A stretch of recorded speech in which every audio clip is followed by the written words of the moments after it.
Perkenalkan, nama saya Yohanes DS Sitorus, NPM 2511054, akan menjelaskan putusan KPPU terkait dengan larangan perjanjian dan larangan kegiatan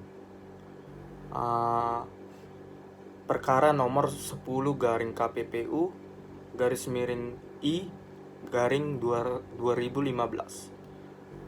yang berjudul tentang larangan praktek monopoli dan persaingan usaha tidak sehat dalam perdagangan sapi impor di Jakarta, Bogor, Depok, Tangerang, dan Bekasi. Yang terlapor pertama yaitu PT Andini Karya Makmur, terlapor 2 PT Andini Persada Sejahtera, terlapor ketiga PT Agro Giri Perkasa, terlapor keempat PT Agri Satwa Jaya Kencana, terlapor kelima PT Andini Agroloka, terlapor keenam PT Austasia Stockfeed, terlapor ketujuh PT Bina Mentari Tunggal, terlapor 8 PT Citra Agro Buana Semesta, terlapor 9 PT Elders Indonesia, terlapor ke-10 PT Fortuna Mega Perkasa, terlapor ke-11 PT Grid Gian Livestock, terlapor ke-12 PT Lembu Jantan Perkasa, terlapor ke-13 PT Legok Makmur Lestari, terlapor ke-14 PT Lemang Mesuji Lestari, terlapor ke-15 PT Pasir Tengah, terlapor ke-17 PT Sentosa Agrindo. Selanjutnya pendapat dari KPPU yang pertama itu menimbang bahwa Sekretariat Komisi telah melakukan penelitian tentang adanya dugaan pelanggaran pasal 11 dan pasal 19 huruf C Undang-Undang Nomor 5 Tahun 1999 tentang larangan praktek monopoli dan persaingan usaha yang tidak sehat. Selanjutnya disebut Undang-Undang Nomor 5 Tahun 1999. Lalu selanjutnya itu menimbang bahwa pada sidang majelis komisi pertama, investigator membacakan laporan dugaan pelanggaran yang pada pokoknya berisi yang pertama itu bahwa objek perkara nomor 10 garing KPPU garis miring I garing 2015 ini adalah perdagangan sapi untuk memasok kebutuhan sapi di wilayah Jakarta, Bogor, Depok, Tangerang, dan Bekasi. Selanjutnya tentang pasar bersangkutan, bahwa pasar bersangkutan dalam ketentuan pasal 1 angka 10 Undang-Undang Nomor 5 Tahun 1999 menyebutkan pasar bersangkutan adalah pasar yang berkaitan dengan jangkauan atau daerah pemasaran tertentu oleh pelaku usaha atas barang atau dan jasa yang sama atau sejenis atau substitusi dari barang dan atau jasa tersebut. Selanjutnya bahwa berdasarkan ketentuan tersebut, pengertian pasar bersangkutan mencakup dua hal, yaitu pasar geografis dan pasar produk. Selanjutnya, bahwa pasar produk berkaitan dengan kesamaan atau kesejenisan dan atau tingkat substitusinya dari produk yang menjadi objek perkaranya. Selanjutnya, bahwa pasar geografis berkaitan dengan jangkauan dan atau daerah pemasaran produk yang menjadi objek perkaranya. Selanjutnya, bahwa produk yang menjadi objek perkara ini adalah sapi impor. Selanjutnya, bahwa produk yang sejenis dengan sapi impor adalah sapi lokal dan kerbau. Namun demikian, konsumen sapi impor tidak memilih untuk mengganti produk lain seperti kerbau atau sapi lokal pada saat harga produk sapi impor meningkat. Reaksi konsumen atas peningkatan harga sapi impor adalah dengan berhenti berdagang sebagaimana terjadi pada awal tahun 2013 dan awal Agustus 2015. Bahwa dengan demikian, produk sapi impor yang menjadi objek penyelidikan tidak memiliki tingkat substitusi yang dekat dengan produk sapi lokal dan kerbau. Bahwa berkaitan dengan pasar geografis, faktor-faktor yang menentukan ketersediaan produk di pasar seperti kebijakan perusahaan, biaya transportasi, lamanya perjalanan, tarif, dan peraturan-peraturan yang membatasi lalu lintas perdagangan antar kota atau antar wilayah. Selanjutnya, bahwa fakta yang diuraikan di atas menjelaskan terjadinya perilaku perdagangan sapi atau asosiasi rumah potong hewan di wilayah Jabotabek yang berhenti beroperasi pada awal tahun 2013 dan awal Agustus 2015 sebagai akibat dari naiknya harga beli pokok asalnya yaitu sapi impor. Bahwa perilaku pedagang sapi dan atau asosiasi rumah potong hewan di wilayah Jabotabek mogok berdagang. Ini hanya terjadi di wilayah tersebut dan tidak dilakukan oleh pedagang dan asosiasi rumah potong hewan lain di luar wilayah tersebut. Bahwa fakta mogoknya perdagangan daging sapi serta rumah potong hewan menyikapi naiknya harga sapi impor membuktikan pasar sapi atau memasok daging sapi di Jabotabek terbatas hanya pemasaran dan sapi hidup ke RPH dan atau berlantik atau menggunakan RPH untuk memasok daging ke wilayah Jabotabek. RPH atau berlantik tidak memiliki pilihan beralih dari pemasok lain. Bahwa wilayah RPH memasok daging kertas ke Jabotabek adalah Bekasi, Cikampek, Karawang, Tangerang, Bogor, Bandung, dan Subang.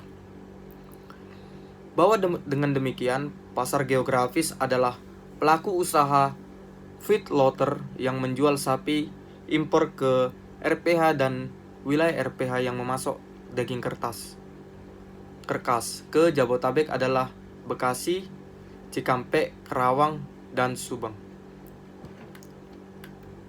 Tentang para pelaku usaha, bahwa pelaku usaha importir dan feedlotter yang melakukan impor sapi, baik dalam bentuk sapi bakalan maupun sapi impor, tidak semuanya melakukan kegiatan impor secara berkelanjutan setiap tahunnya.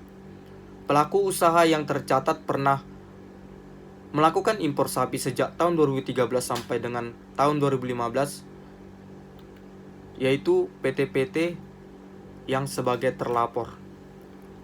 Selanjutnya bahwa pelaku usaha yang memasarkan sapi ke wilayah RPH di Bekasi, Cikampek, Tangerang, Bogor, Jakarta, dan Subang adalah PT-PT yang terlapor.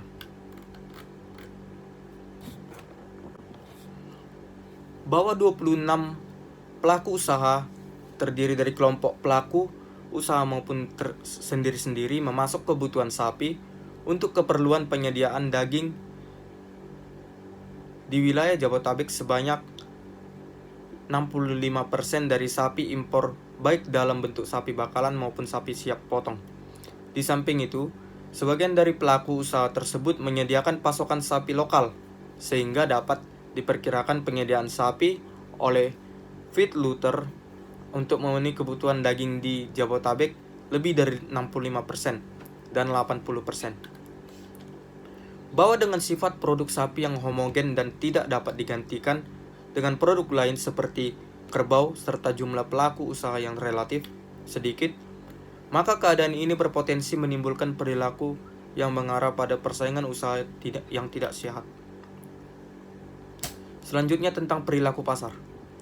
Bahwa sebagaimana telah diuraikan dalam bagian tentang pasar bersangkutan, pasar produk dalam perkara ini adalah sapi impor dalam bentuk sapi bakalan maupun sapi siap potong untuk memenuhi kebutuhan daging pada pasar geografis Jabotabek. Bahwa pasar geografis Jabotabek untuk produk daging dipasok dari sapi impor sebanyak 65% dan khusus untuk memenuhi konsumsi daging di DKI Jakarta dipasok 80% dari sapi dan daging impor. Selanjutnya bahwa pelaku usaha yang memasok sapi untuk kebutuhan di wilayah Jakarta memperoleh input pasokan sapi impor berdasarkan alokasi yang ditetapkan oleh pemerintah. Bahwa alokasi yang ditetapkan oleh pemerintah secara jelas dan transparan hanya diberlakukan sejak kriteria disepakati oleh pemerintah atau Kementerian Pertanian dan Asosiasi Avindo yang diberlakukan tahun 2012 dan awal tahun 2013 untuk mengatur alokasi bagi setiap pelaku usaha yang mengajukan izin impor. bahwa meskipun terdapat kriteria dalam penentuan alokasi setiap pelaku usaha, namun pemerintah tidak mempertimbangkan adanya afiliasi pelaku usaha yang memperoleh alokasi kuota, sehingga dapat mengakibatkan potensi penguasaan pasokan oleh kelompok pelaku usaha. Bahwa dengan mempertimbangkan kelompok-kelompok pelaku usaha, maka pergerakan potensi penguasaan pasar pada pasar bersangkutan perkara EQO berdasarkan alokasi impor oleh PT-PT yang terlapor. Selanjutnya, bahwa kriteria pembagian alokasi impor masing-masing pelaku usaha diduga tidak memperhitungkan dengan afiliasi antara pelaku usaha, sehingga dari 6 kelompok afiliasi dalam pasar bersangkutan Jabotabek mampu menguasai potensi pasokan sapi impor ke wilayah tersebut sekitar 58% pada tahun 2014 dan meningkat sekitar 60% sampai dengan triwulan 3 tahun 2015. Bahwa potensi volume pasokan sapi untuk memasok keperluan daging sapi ke Jabotabek sebanyak 793.419, lebih tinggi dari potensi untuk tahun 2009 yang secara nasional sebanyak 765.485. Selanjutnya, bahwa harga sapi pada tahun 2009 sekitar 21.500 per kilogramnya, dan pada tahun 2014 sekitar 34.500 per kilogramnya. Harga yang terbentuk pada tahun 2014 tersebut sama atau lebih tinggi daripada harga permintaan pemerintah pada tahun 2013 pada saat impor sapi berkurang. Padahal volume impor sapi tahun 2014 kurang lebih sama dengan tahun 2009. Bahwa semenjak pemerintah mencanangkan program swasembada daging sapi dan kerbau tahun 2014 yang kebijakannya dikeluarkan pada tahun 2010, maka harga-harga sapi maupun daging sapi mulai naik.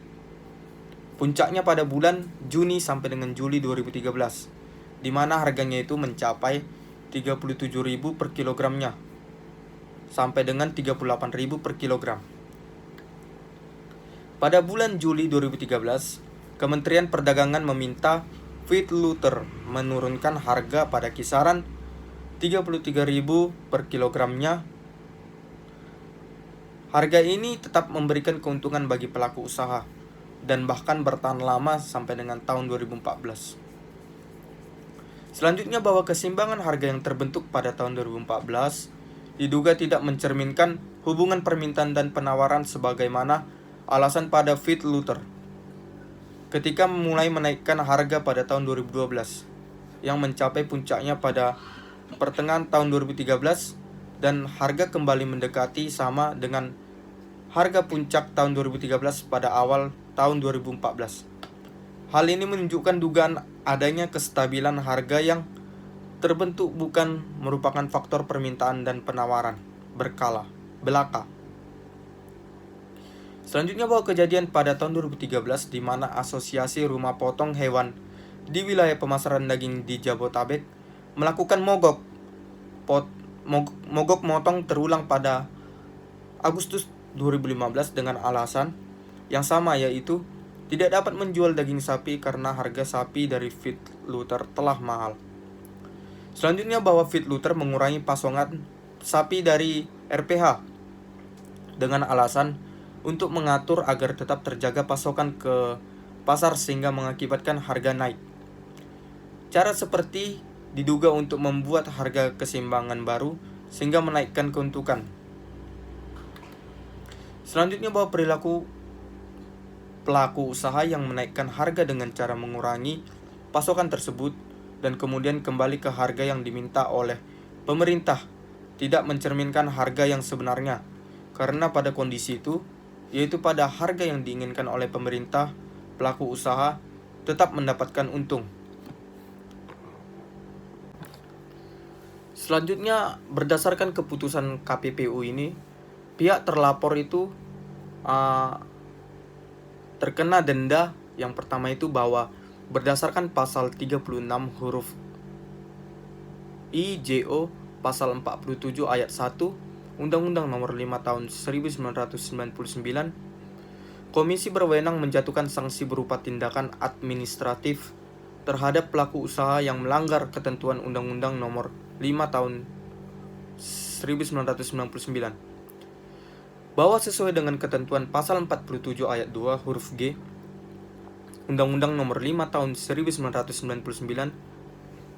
komisi berwenang menjatuhkan sanksi tindakan administratif berupa pengenaan denda serendah-rendahnya 1 miliar rupiah dan setinggi-tingginya 25 miliar rupiah.